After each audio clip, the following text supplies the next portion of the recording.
How's it going, guys? So today I'm going to talk about the legalization of weed within the U.S. Specifically, we're going to give some examples from Colorado, stuff like that. So my two contentions would be the amount of jobs it can open up for a state, and also the amount of revenue that it can bring into the state as well. So we'll start off with jobs. I use two links, Monster.com and then Leafly as well.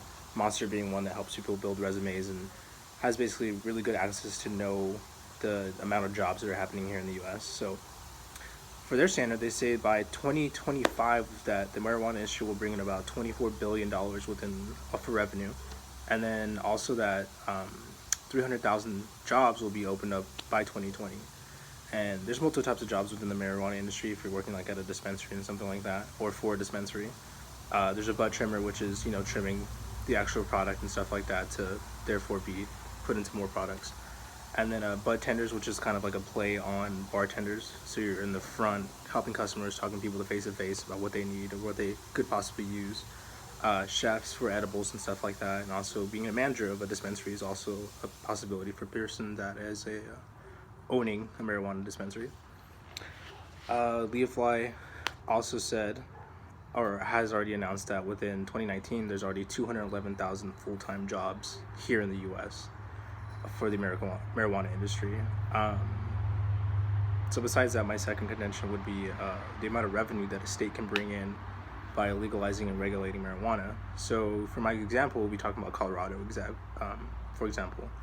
As of August of this year, they've brought in $1,451,970,383 in total revenue from taxes made from the selling of marijuana within their state, just from taxes and other ways of getting money from selling. And more technically, there's actually more money because they weren't including stuff that was sold before 2014, which was actually being sold. Within their state, they've made several programs, including the marijuana tax cash refund. So this money goes back into the state, into healthcare, health education, substance abuse and prevention, and also within law enforcement as well.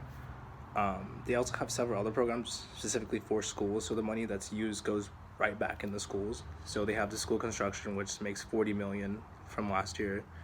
Early literacy made $5.4 million from the state last year. These are all last year numbers as well. School health professional grants, which is like hiring, like I believe therapists and stuff like that, is also at $11.9 million from last year. Bully prevention and education programs also got $2 million from the state from marijuana sales and taxes. They have a dropout prevention program that also received $2 million, and they also have a state public fund from 2017-2018. They received $30 million alone from the state. So I think all in all, basically there's these two big things exactly for the marijuana industry being legalized within other states, at least at a state level, not federally, because it's going to take a little bit longer to get that kind of stuff passed and legalized. But at least at a state level, a state legalizing marijuana sales will benefit it in so many ways, and these are just two of the major ways, being revenue and jobs. But besides that, that's my argument.